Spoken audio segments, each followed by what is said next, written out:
Welcome to the Coffee and Counseling Podcast, where two licensed psychotherapists give you their unfiltered opinions on mental health, wellness, life, and everything in between. It's real, raw, and ready to challenge what you think you know. Get ready for some tough love.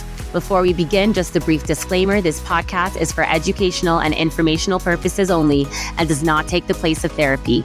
We hope you enjoy today's session. Hello, everyone, and welcome to today's session of Coffee and Counseling, where we don't spill the tea, but the coffee will be piping hot, where we talk about all things counseling. We're your hosts, Rachel Steinhardt and Stephanie Schaick. Today, we're tackling something fun but important, therapy myths. You know the ones, the Hollywood couch, therapists as miracle workers, or the idea that you have to qualify with a diagnosis before you can even show up to therapy. Let's break it down, but first, grab your coffee so that we can get into it. Rachel, why don't you start us off with one of your highs and lows of this past week? Okay. Easy high is I'm in the holiday season. My family's here. So it's like super exciting to just have everybody around me. And, be able to be with everyone. I guess the low is just that it's overwhelming. It's a lot of work. It's been really exhausting. And my brother, who I literally get to see like once a year, got here and got really, really sick. So he's been essentially like isolated in the room, and I haven't actually been able to spend time with him because poor kid's like so under the weather. So I'm just like, it's sad for me to like watch him like finally come visit me and then just be bedridden the entire time. That stinks. I'm so sorry to hear that, both for you and for him. I mean, one, it stinks to be sick, but especially when you're not home, even if you're at a family member's home, like being sick, not home, but it really stinks for both. Thank God. I think we've set him up pretty comfortably. Like we actually moved all of my children into my room and gave him their room so he could be alone and have his own bed and have his own screen and have everything. But first of all, now all my children are in my room. That's tough. It's not a fun situation. And and like he's just in a lot of pain, so it like makes me sad. But hopefully he'll be better. Like, I mean, he's leaving like in 2 days, but I hope I even get to spend a little bit of time with him. Like one meal. Hopefully he gets better very, very quickly. Yeah. Mm-hmm. But what about you, Steph? How have you been? What's your high and low? Okay, so my high, I'm actually still so excited about this because now I'll be prepping for my holidays, aka Christmas. So I started Christmas shopping, and yesterday I got this incredible steal on a gift for someone that I'm not going to say for who or for what it was, just in case that person's ever listening, but I got it for half off, and that is such a steal and kind of unheard of. So I'm so excited about that. I know, Rachel, you could totally understand. It's the best feeling. You don't even know. I have butterflies for you right now. Like when you find what you need and it's half off or like really well discounted, and you're just like, you feel like you just won the lottery in a small way. And it's a beautiful moment for everyone involved. That is such a great way to put it. And thank you for the butterflies. So I'm so excited about that. My low, and thankfully everything's good now, but I am absolutely convinced that before I wake up in the morning, my cats have morning meetings to decide amongst each other to decide who's going to make me worry that day. Like there's always someone doing something. So one of my cats, she's had this in the past where like occasionally she had like thrown up and then acts like very weird and funky. And whenever I think that, I'm sure this is with dogs as well, but like we're really in tune. We have to kind of make sure that they're not acting weird because that's how they communicate if something's wrong. And I'm very in tune. So I get really nervous. I'm like, I want to make the right decision. Like, do I have to bring her to the vet or something like that? Or is that overkill? Because that's not right to do to her either. Like to just run her to the vet when she has a stomach ache or whatever. And cats throw up. That's just like a totally normal thing, but she like acts funky after it occasionally. So she was like acting like really off for a few minutes after that. I gave her a little bit of time. And she just wanted to apparently make me worry, because about an hour later, she was completely back to her normal self, coming for the treats, eating, drinking, going to the bathroom, all of that. So now that she took about 3 years off of my life, I'm better now. She's better, most importantly. But yeah, it's always something to make you worry. Oh my goodness. That's so scary. hmm Did you think that like something like really serious was going on? So the thing with cats is that because in the wild they are both like predator, but they're also prey, they really hide when there's something wrong with them. So that's the scary part for me, because once you start seeing that there's something wrong, it's like it's not good a lot of the times if it's something really Mm, serious.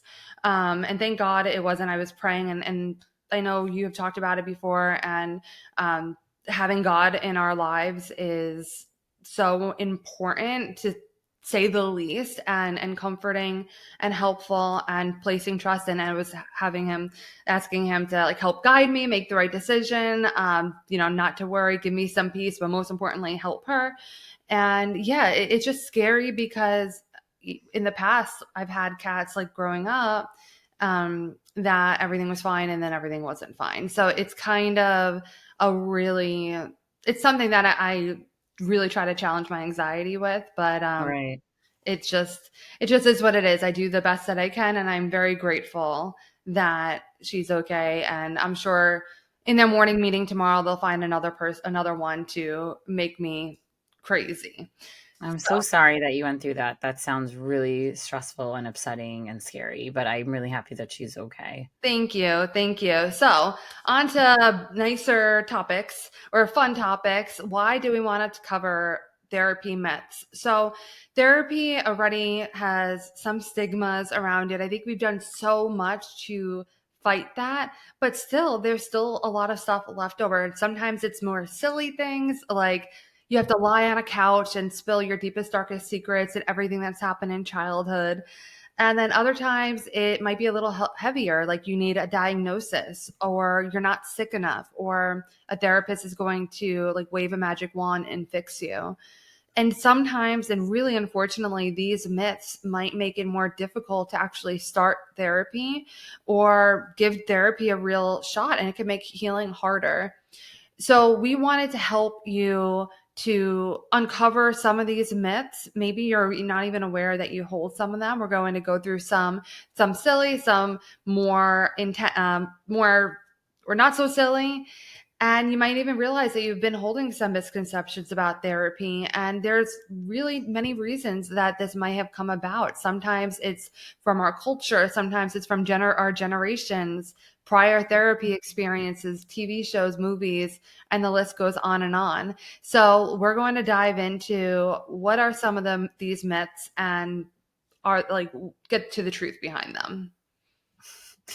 Okay, guys, let's go into our first one, which is the couch stereotype. So, here's the thing. It doesn't come from nowhere. This is something that used to actually happen, especially with way back when, for whoever knows anything about psychology, Freud, our OG, he would definitely have people lie down on a couch. And I think a lot of that had to do with allowing people to just kind of look up and be aware of their body and be comfortable and just kind of let their brain roam free and Mhm. speak without filter and speak without thinking and not necessarily be staring at the therapist's eyes or be aware of how they're sitting, just kind of be able to say the first thing that comes to their mind. And so that's where some of the couch stuff would come in. Mhm. And I know that a lot of that, taken from that concept was movies and pop culture and things like that. But here's the thing. We have couches and you are allowed to lie down on them if you Sure. want to. However, it's not a thing that you need to lie down on the couch when you come to therapy. We our whole goal is for you to feel comfy. And if that's lying down, if that's kumbayaing on the floor, if that's doing a headstand while you talk to us, that's totally fine. We don't care. But most of the time, what you'll see is people either sitting face to face or having a virtual session through hopefully a HIPAA compliant Mhm. platform. And we're really flexible because the point is just that you are in the driver's seat and you feel comfortable in how things are being navigated. And, that's it. If that's utilizing a couch, great. And if the couch makes you get the heebie jeebies and you're not into it, you totally don't have to use it. Um, but I do wonder, like, if that's a reason that you're not coming to therapy or you're hesitant or that like really bothers you, I would look into why. Like, Mhm. why is that something that scares you? What are you associating that with? Is that creating other assumptions that are coming up for you that's creating fear? So definitely look into, because I would say this is one of the stereotypes that are personally to me on like the sillier end. Mhm. Who cares how you're sitting? But if it is something that bothers you, that's okay, that's valid. Ask yourself why. What's behind that? Yeah, because I wonder too. I think that's such a great thing to point out, that like exploring why it is that you are really hesitant because of that. And I would suggest to look into or think about and reflect on, it is a very vulnerable position to be in a stranger's room, laying down, and maybe there's something that really just is a sticking point for you, and that's Hmm. something that is really important for you to be getting therapy for. And if you are worried about this, I'm sure that I know that there are still psychoanalysts who are really working in Freudian types of methods. However, there's so many different therapy options to choose from, and pretty Hmm. much all of us offer consultation calls. So if you are concerned in any way about it, ask during that call, like, hey, like, what Yeah. is like the seating arrangements? We get so many different types of questions in our calls. Yeah. And by the way, I want to bring up 2 points in Hmm. this conversation, especially for anyone who is a survivor of SA or any type of, you know, non-consensual intimacy. There is no world where you are lying down and a therapist should be touching you. Most of the time, therapists in general don't, I mean, maybe a handshake. Some therapists are comfortable giving you a hug, but anything beyond that Hmm. is not supposed to happen. And so, even in a therapist's office where you're lying down on the couch, I don't want anyone to think that, like, that is, has attached to it the concept of like someone is laying their hand on you. Hmm. Absolutely not. And if anyone is in the situation where they went to a therapist and that happened, for the love of God, please report it because that's not okay and remove yourself from that situation. Hmm. So that is point number one.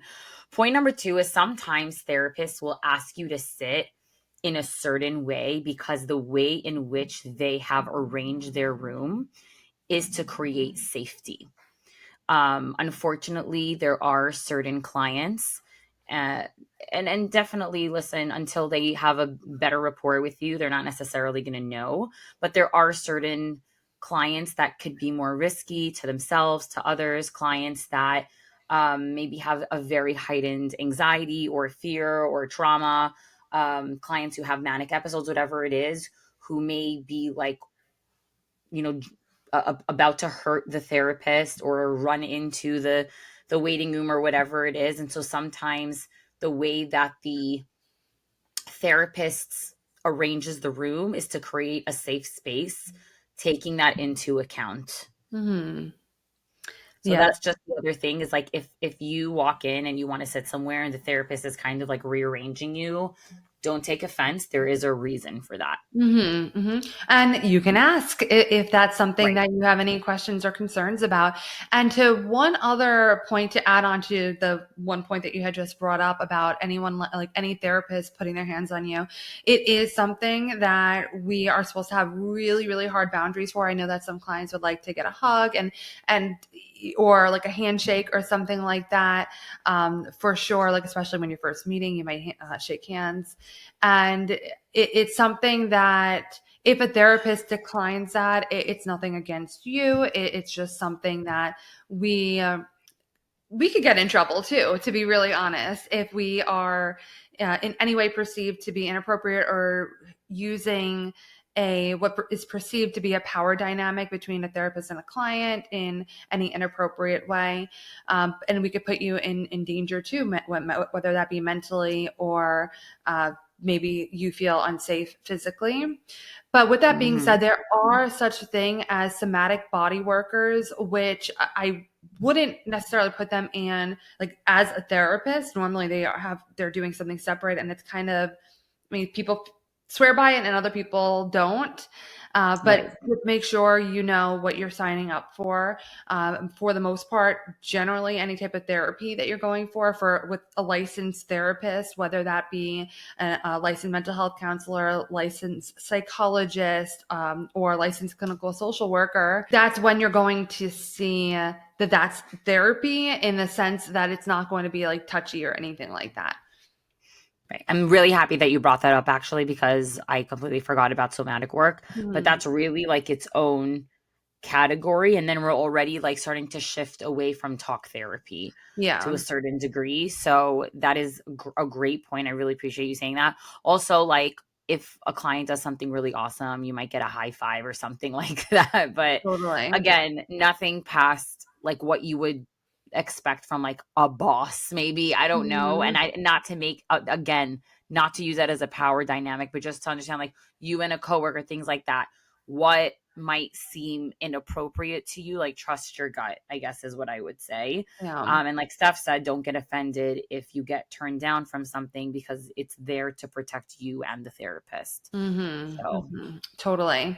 So another myth is that you will go into therapy and that therapist will fix you. This is a common misconception where people think that therapists are like mechanics for your brain. And I say this to my clients jokingly a lot of the times to lighten up sometimes. But I always say, I'm like, I really wish I could open up your brain and just rewire a couple of things. Especially, I have this conversation a lot when I'm talking about neuroplasticity, which is just basically, yeah. how our brains like create habits and create things that we might fall into, addictions, all of that. And I'm like, I wish I could go in and rewire it for you. It would be a lot easier for you and for me, of course, but unfortunately, we can't do that. Science isn't quite there yet. But this isn't a bad thing, because the reality is that therapy is collaborative. Therapists are there to help provide guidance, tools, reflections, and help psychoeducation, whatever that is. And the clients are the ones doing the work, which is really awesome because you can't take away the credit from you as a client when you have overcome barriers, when you have come tremendous ways in your therapy journey. That's you. And I know that some of my clients, when we reflect back, and be like, oh my gosh, do you remember back at this point? You would not have handled it this way. And let's look at the success that you've had. And sometimes some clients will be really trying to push it away from them and be like, oh, well, I couldn't have done it without you. And it's like, oh, no, no, no, no, no. Because I can be the best therapist in the entire world. But if you don't do the work, it does not matter what I do. So you Mm. do the work. You are the one who has all those achievements and the success. Don't take that away from you. And the fix me mindset can really sabotage therapy and the healing process entirely, because, again, it takes away your own empowerment, and it's just not helpful. It's kind of like the saying, you could give a man a fish or teach him how to fish. I totally screwed that up. It's something along those lines, that I Hmm. could give you a fish and I'm going to feed you for a day, teach you how to fish, feed them for a I lifetime. think you said it correctly. Yeah, and now I'm thinking this is it. Like, this is it. Okay, You so got it, girl. yes, thank you. So we want to teach you how to fish metaphorically so that you can therapize yourself moving forward. You can get out of therapy at some point and not need that to the same extent. And you have the tools, as opposed to someone saying, this is a tool to use, this is a tool to use. So if you're waiting for someone to fix you, you might be outsourcing your healing and not really taking the responsibility for your own healing. And there's many reasons that one might do that. Not to say you don't want to do it, but it is really hard. So just keep that in mind. Alrighty, so let's go to the next one, which is you need a diagnosis or you need to be quote unquote like crazy Mm-hmm. or messed up or something has to be seriously wrong with you for you to go to therapy. Incorrect information. Um, Regardless of what you heard, regardless of what you think, no. I would even say a lot of Steph and I's, I mean, not all of our experience, but I think a lot of the clients we have now are actually very with it, functional, Oh, healthy totally. individuals who just need some extra support, who need some extra guidance, who need some tools, who need some self awareness, who need some, insight that will just give them a higher level of life, and a better way of living, a better perspective. And I've said this a million times, like awareness of yourself is like the golden ticket into everything else. And the more therapy and more work you do on yourself, the more of that awareness you have. And so you absolutely do not need to have some type of a diagnosis or a potential diagnosis to come to therapy. And this also goes hand in hand with like, you don't need to be somebody that's like on a deserted island or isolated to go to therapy, even if you have a wonderful support system. Your support system is not professional therapists. They are not trained in how to help you, how to figure out how to get you to help yourself, how to create those connections, how to bring you some of that insight, that psychoeducation, right? Because if every single person can just go out to coffee with you and like talk to you and vent with you and fix the problems and like have that be enough, then therapists wouldn't really be a thing. Mm-hmm. Right. At the end of the day, there are just certain skills. I actually said this to a client a few days ago. I was like, it's not your fault that this is what's going on in your conversations or that this is bringing up these reactions for you. These are skills that people need to learn. You're not born with these skills. You need to understand them and learn them. And so a lot of it is almost like people coming in and you're almost like taking a mental health class sometimes, Yeah. and we can all benefit from that. Now, that being said, absolutely, if you're thinking that you're struggling with a diagnosis or you're like, hey, I read this somewhere, I heard this somewhere, even though you should not be diagnosing yourself or deciding that you have all these problems after you've heard one thing on TikTok. But if something resonates with you and it's concerning to you, totally go to a therapist, talk it out. Whether or not it's a diagnosis, if it's something that's bothering you or you want to work on it, that's the part that matters, not whether or not it falls under the category of a DSM. Mm. So that's just something to keep in mind. We get anything from career stress to parenting struggles to confidence to anger issues to relationship issues. And then we have, the diagnosed personality disorders, the diagnosed addictions, the diagnosed eating disorder, the diagnosed everything. I mean, there's a lot. There's sleep disorders. There's so much under the sun. We have the family counseling, the marriage counseling, the group counseling, Yeah. but you don't have to fit into any type of a box for you to be a good candidate for therapy. Mm-hmm. If you are a person, you're going to benefit. And we talked about this in one of our first sessions ever. Yeah. Yeah, I was thinking that too, because while we're talking here about you don't need a diagnosis to go to therapy, you also don't need a diagnosis to continue therapy, which was something we definitely talked about in some of our Hmm. earlier sessions. I think probably in a couple of them.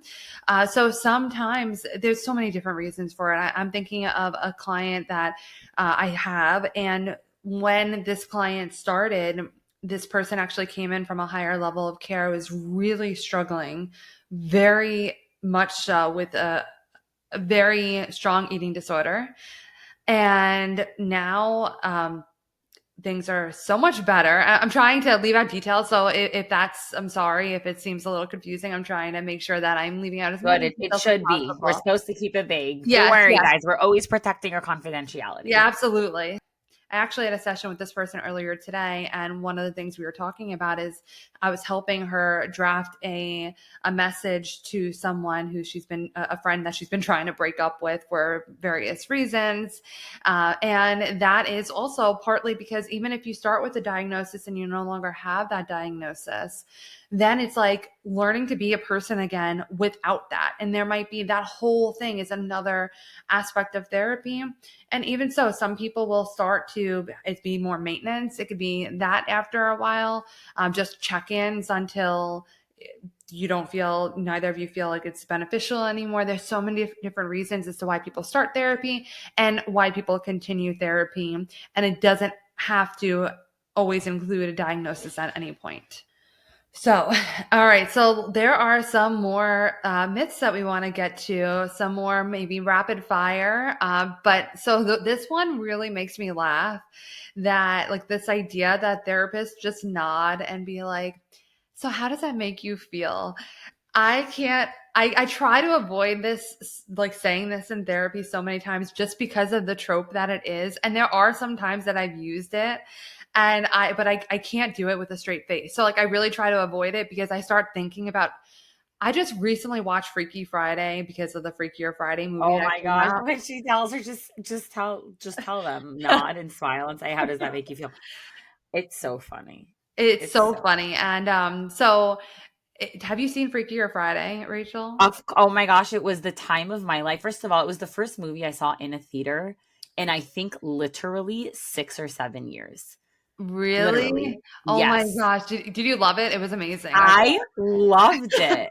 I 'Cause I don't know if it was just me. I don't know if I was like loving it for no reason, but the level of nostalgia in that mhm, movie, the mhm. amount of people they brought back, I know. just also some of the scenes, like the scene where she goes to meet Channing Tatum, when she goes Chad to Michael meet Murray. Chad Michael Murray in the store, and Mhm. she like starts acting all weird to get him. I was crying, like Yeah. actually crying, laughing. I can't remember the Mhm. last time I laughed that hard, but Ugh. I think so much of it was like that movie came out when we were like what, teenagers? Mhm. Yeah. I And think it just younger. really it felt so good watching it, like, as an Yeah. adult, as a parent, like, you grew up with the character in the movie, and Mhm. just it was so, like, wholesome watching everybody come back. Yeah. I don't know what it was about it for me, like, that just, like, the nostalgia was so great, and the comedy was so great, and obviously, it was, like, a very cute, lesson, even though I think we all Mhm. knew the ending, but it just wasn't even the point. It was Right. just so funny, and the scenes were so cute, and I just enjoyed every minute of it, honestly. But did you watched it, I'm assuming? Yeah, so I watched the original because like right before it because I'm like I just want to remember, and I was Right. repeating every line. I'm like I didn't watch this movie in years and I It's know every crazy. single line. This is like really wild. And then I watched the Freakier Friday that weekend, and the movie, they nailed the They humor nailed it. and the throwbacks, like when they first realized that they moved bodies, and Yeah. then they do the where they hit into each other. Yeah, yeah, yeah. And then like, we tried that last time, it didn't work because it was just like they were bickering, and then all of a sudden you see them in the background do that. I lost it. I couldn't. That was so It amazing. was so great. It was Mhm, just so great. But, mhm. So, but I will say this, though. I do mhm, think there are the same way that there's bad everyone in every type of career, mhm, there are bad therapists who will say that. But mhm, here's the thing, if you go to a therapist's office and they've said, how does that make you feel, like 5 times in one session, mhm. run for the hills. Mhm. Yeah, yeah, because it's not offering anything else. And there are times where it's appropriate and very much, Totally. 100%. in a much smaller scale. And the reason, just so people don't think that we're crazy at this point, the reason why I brought up Freaky Friday is because Jamie Lee Curtis played a therapist, and she told, when they switched bodies in the original movie, if you guys haven't seen it, please see it. Jamie Lee Curtis tells Lindsay Lohan's character, just if they say anything, just say like, and how does that make you feel? So like that's what she was doing throughout. She's like, and how does that make you feel? And the one girl is like, "Ooh, it makes me feel.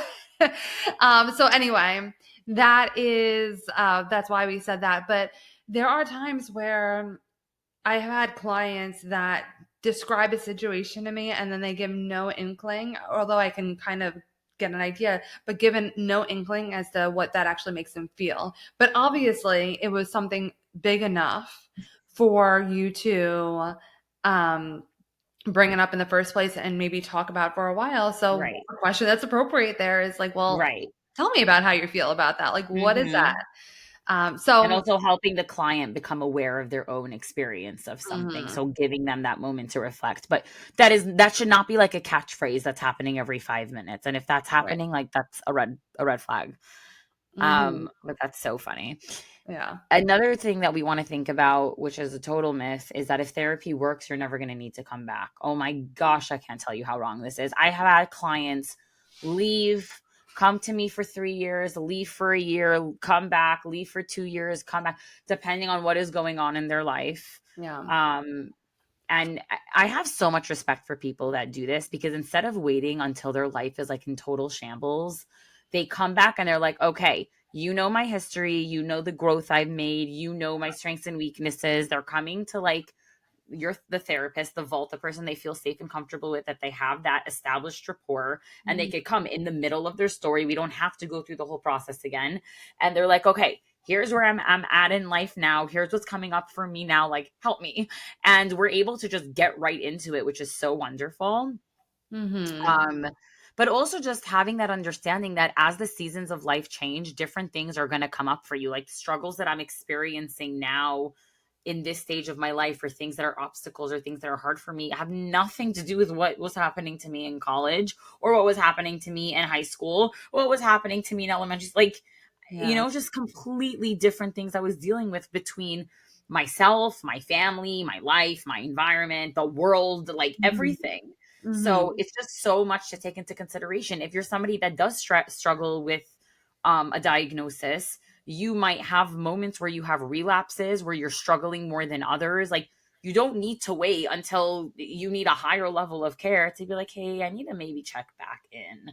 Um, Yeah. I was just thinking, like, I have a client who not only checked back in, but literally we saw each other for years, and then this person and I ended it because the work was really done and it was time to move on. But they were like, "Can we just have one session? Because I want to hold myself accountable. Like, I just want to see what you think of where I'm at." Mhm. And take it from there. And like we had our one session and that person just left again and it was okay. I was like, great, we're checking in. We're here for you. I have Mhm. an open door policy and that's it. Yeah, that's exactly what I was thinking as well. Like sometimes I've had clients who return for a period of time, but sometimes we are over, like when they reach out back out after some time, it is a maintenance session or it's like, hey, there's Mm-hmm. something really going on in my life and I just need like one or two sessions just to be like reminded perhaps maybe like Mm-hmm. where I like what has happened and I'm struggling with this particular thing again. And sometimes it is a cheerleading thing. Sometimes it is something like, hey, like this seems like a pattern that you're repeating. They're like, yeah, I kind of thought that, but it's really helpful for me to when you're saying that and reminding me of that. So now I know and I'm like reassured. And not that we are only there or we should always be reassuring or whatever, but sometimes it's helpful. And I could speak for myself that sometimes I look for reassurance and it's important to try to put a be mindful about how often you're doing it. But sometimes we just want someone to be like, yeah, you're doing it right. Or, yeah, that like, I wouldn't worry about it, like how you're worrying about it. So, just offering that based on what they have presented to you in the past and the history, it could be really helpful just to have like a check in or so. Totally. The next myth is that virtual therapy isn't real therapy. And that is something that couldn't be further from the truth. So, obviously, with the events in 2020, uh, virtual therapy became a very, very big thing. And more people were understanding how it could be just as effective as in person therapy. I had before 2020, I was doing virtual and in person therapy, but some people might not have been able to get to the office. So I was also doing virtual at that point.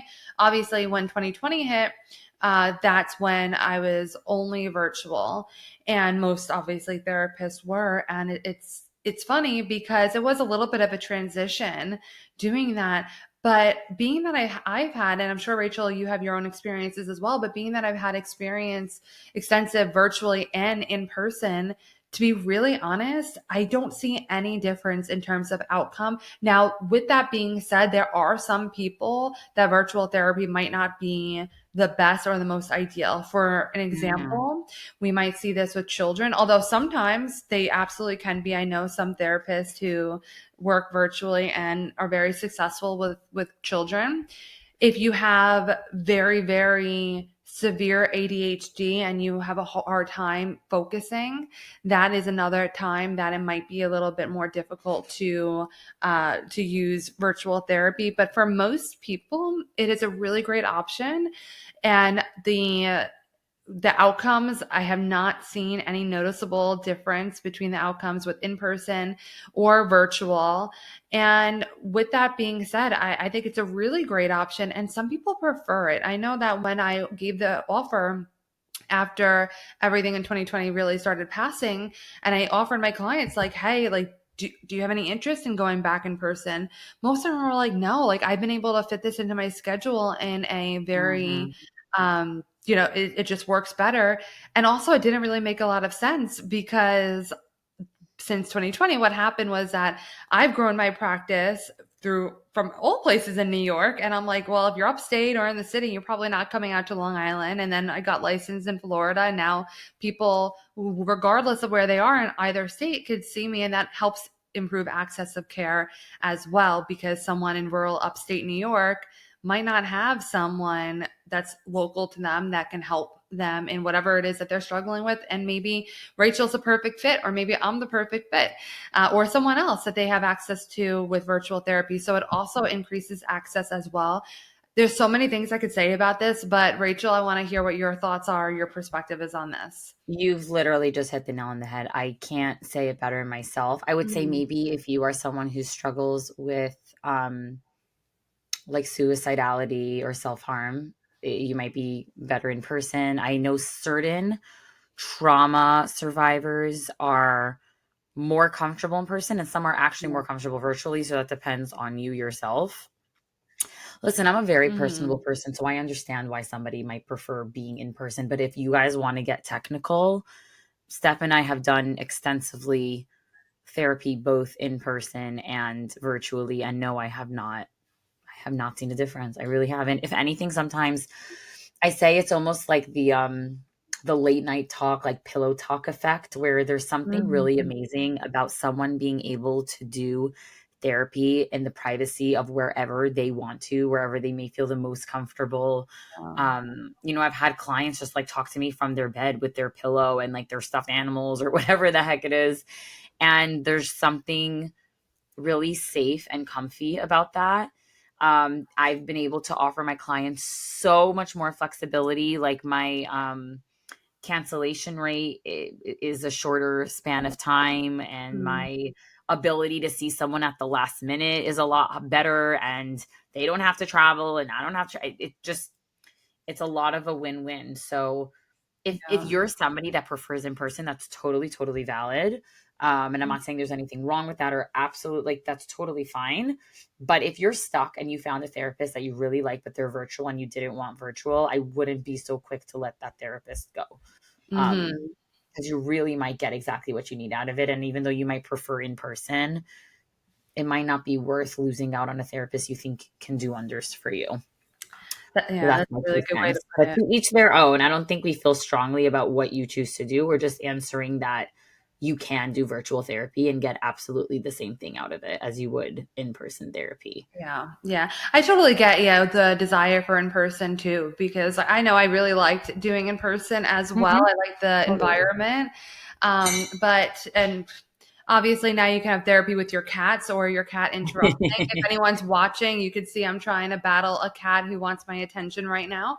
But also you had started touching on something, Rachel, about like doing it in your home environment. I think it really helps to employ the skills, because like it's not like you're removed from your environment Right. and then you're coming back and trying to apply everything. It's just something psychological that's happening there. It's like, this is my home environment, this is my life, and this is where I'm doing Yeah. the therapy. Psychologists, you got to do a study on this one. I'm Yeah. curious. Unless there is a study and then this whole conversation is super awkward and we should really look into that. There's probably a study. There's studies There's on probably everything. study. We need to look into it. Um, but this brings us to our next, myth, which I think I'm gonna bring two together because I really think that they're connected, Mhm. which is that if insurance doesn't cover it, it's not worth it, and that therapy is like way too expensive. Mhm. First of all, we're not here to judge anyone's financial situation. I'm not going to sit here and pretend that doctors are cheap or therapists are cheap or dentists are cheap or anyone in a helping professional is cheap. Like a tutor is not cheap. You know what I mean? And at the end of the day, I'm not here to be like, what do you mean you should be able to afford it? None of what I'm about to say is coming from that place. Lord knows I was not one that was raised with an abundance of wealth. Mhm. So I'm very sensitive to that. And anyone who is like, I'm really struggling and I really want the help and financially it's really hard for me. I see you, I feel you. It's real. Like that's valid. That being said, what I want to say is prioritize what matters to you. So Mhm. if you are getting your nails done for 70 or 80 bucks, or you can get your mental health taken care of and figure out where else to cover the rest of the cost, figure out what matters more to you. You know Mhm. what I mean? If you can miss one extra day of like eating out or whatever it is and pay for your mental health to significantly get better, pick and choose your priorities. Because I Mhm. can't even tell you how many times I've had people tell me that they couldn't afford to work with me. But the things that and I know because they told me that the things that they were doing in their life, for me personally, and as somebody in this profession, I was like, you have every right to say that you can't afford this and that you don't want to continue paying. But at the end of the day, if you rearranged some of your financial decisions, you would have no problem paying for this. And if you're like partying for 3 weeks in Aruba in a five-star hotel, then I think you can afford therapy. Not to like pass judgment, but that's just, yeah, who am I kidding? That's totally passing judgment. I'm passing judgment. I mean, like, that's like, I'm sorry, but like, at the end of the day, that's A. Mhm. Um, I'm not even going to get into like what a therapist should be getting paid or like the fact that they deserve it or whatever it is. That's a whole other conversation. Mhm. I'm talking about it more from your end as a client. So as a client, that's just something to take into consideration. Like, can you rearrange the way that you're making your financial decisions for this to be a priority for you to be able to afford it? Mhm. Now, if insurance doesn't cover it, it's not worth it. It is just as worth it as when it did cover it. Same amount of worth. It didn't just change because insurance didn't cover it.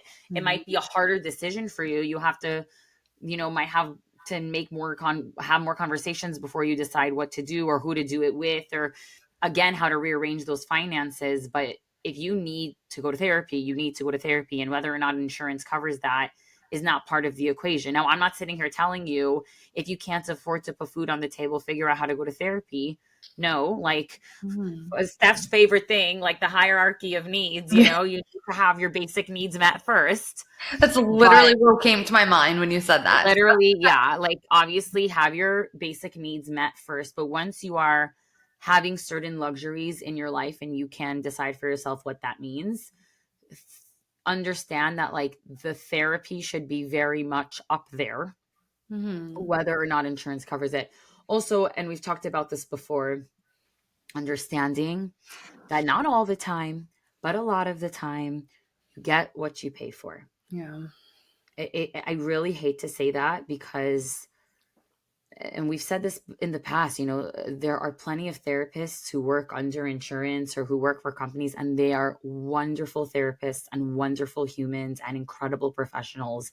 But much of the time, those therapists and professionals are also very much overworked. Sometimes they are underpaid. They have a very large clientele list, and it's just literal just fact and common sense that they are not going to be able to give as much of themselves Mhm. as someone in a private pay setting who is able to limit how many people they see, limit the types of things that they're seeing, limit their hours, rearrange their schedule and clientele to what best fits them so that they can give you the best care. Mm-hmm. Um, Also, and this goes for any profession, when you are getting what you feel you deserve, your performance reflects that. And a lot of the time, what I've seen, because Steph and I have both worked in places that take insurance, where we were in that world where you are seeing a bajillion clients and it's just like a revolving door of people, and you can't control your notes or your hours or who you're seeing or when you're seeing, you can't control anything. And we've also done private practice. So we're coming at it from, we've done both of these things. Mm-hmm. But I can tell you from a position that Steph and I have both been in, both the private practice setting and a setting where we've worked in some of these companies, worked with insurance, had that revolving door of clients.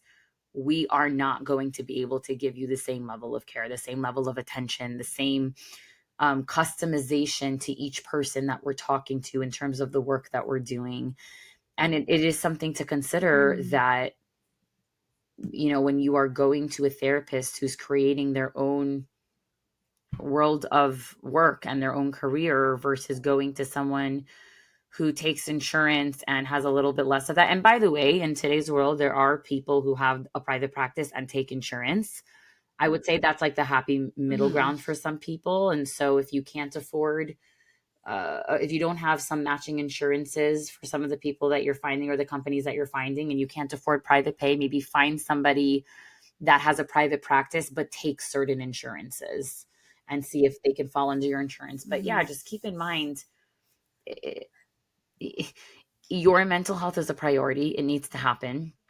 And of all the things that you're trying to Mm-hmm. budget for in your life, it should be pretty high up there. Yeah, so there's a couple points that I'm hoping I can rapid fire go through that my thoughts are on this is that number one, we understand that the economy is not Hmm. wonderful right now and money is tight for a lot of people. So that's totally understandable. Two is that it is absolutely your prerogative to spend your Hmm. resources as you see fit. However, we're encouraging you to recognize, like, is this in line with my values? Is this in line with what I need? Because you have the right to spend it on coloring books. If that's, I don't know why that's what came up to my mind, but you have the right to spend all your money on whatever it is, on all the streaming services. That is completely your right to do. However, we would encourage you to ask yourself, what is the cost of not going to therapy and not getting the Mm. right therapy? So I was talking to a therapist before and she said something and it always stuck with me, is that $20 is too much to pay for bad therapy. Not only it can therapy, if you're not getting the right therapy or not seeing a great therapist or a good therapist, because again, they do exist just like any field, that not only could it be a neutral thing, it can have a negative cost to you too, because I've had people reach out to me who have had bad experiences in the past that's held them back from seeing a therapist.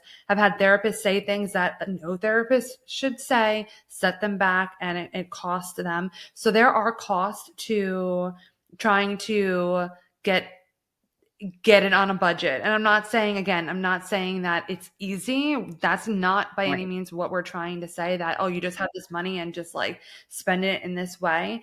Really ask yourself and sit down with your finances. Can I reasonably afford doing X, Y, and Z, spending this much for therapy?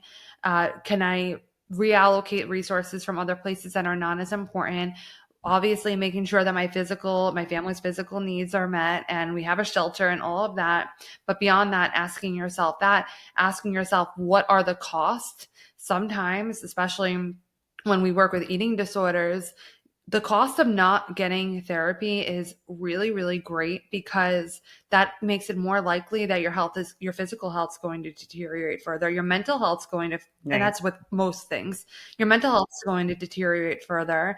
You might have a higher likelihood that you need a higher level of care, which is a hell of a lot more expensive than any type of private therapy or individual therapy you can get. And that probably would require you taking off time from work, taking off time from school, which is going to cost you.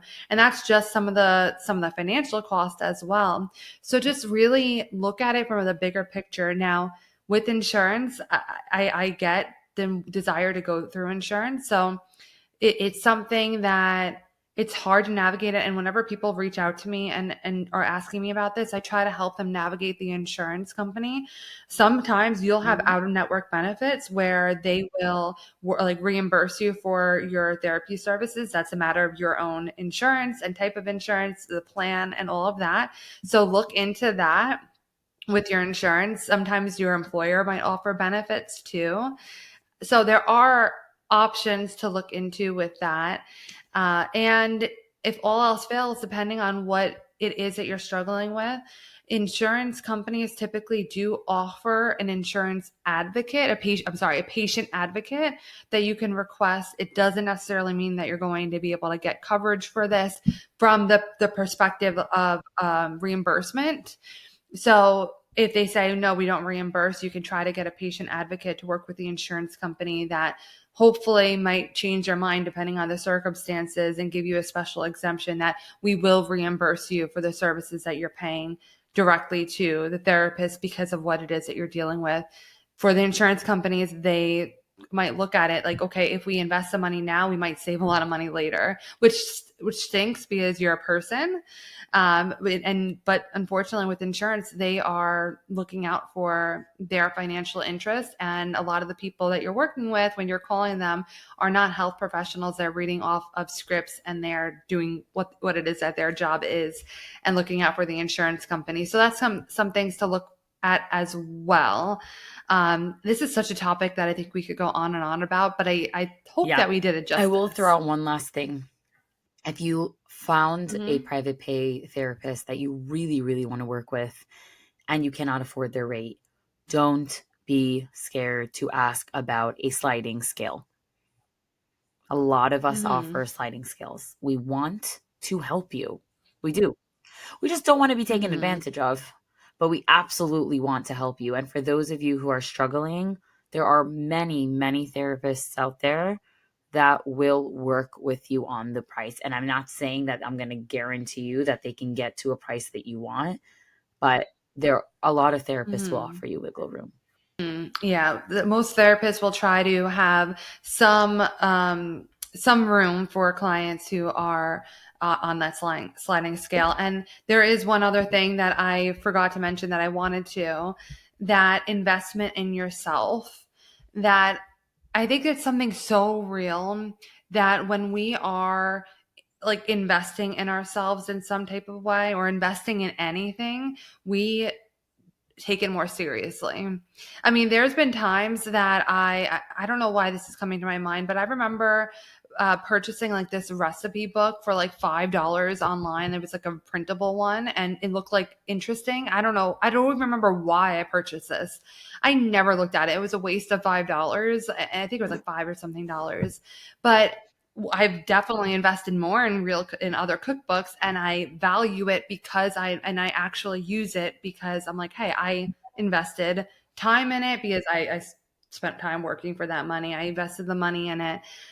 So when you are allocating your resources where you are letting yourself know that this is a priority for you, even when you think it is, maybe it's not, the stakes aren't that high if you are paying maybe $20 for your copay or whatnot. The stakes are higher that you might really feel that urgency to commit fully for you when you are paying out of pocket. And hopefully your insurance might consider doing some sort of reimbursement. But invest in you and your mental health because you're worth it. And that's going to be an investment in yourself long term and in your relationships and in your life and all the opportunities that you have moving That's such forward. a good point, Sophie. I've actually had multiple clients tell me, like, I mean, it's not, I don't want anyone sitting there being anxious, but sitting there being like, I am investing a lot in this and I want to make use of every single minute. And I'm like, yes, let's do that. So there is definitely a mental component, like a psychological component that comes with spending more on therapy than spending less. But let's wrap up some of the things we talked about. So To reiterate, therapy is not about stereotypes or magical fixes or meeting some imaginary threshold, right? It's about connection, support, and growth. If you're hesitant about therapy for some reason, like a preconceived notion or some possible myth, a myth that we did cover or we didn't cover, please ask, educate yourselves. Don't be so quick to, turn your back on something that can really change your life for the better. Therapy really is not about being fixed or corrected. It's really about being supported while you learn to navigate life differently, creating that awareness, creating that support, that set of life skills and tools to overcome all of life's difficulties and obstacles and have you feel confident to face everything that the world throws at you. So that brings us to our listeners' question for today. If you would like to have a chance for one of your questions to be featured in one of our next sessions, you could send in a question to us over on our Instagram at Coffee and Counseling Podcast, or you can email it to us at coffeeandcounselingpodcast@gmail.com. So today's question from our listener, one of our listeners, is how do I let go of parts of myself that help me survive even if they're hurting me now? And this is such a really great question, as I find most of them are, or all of them so far have been.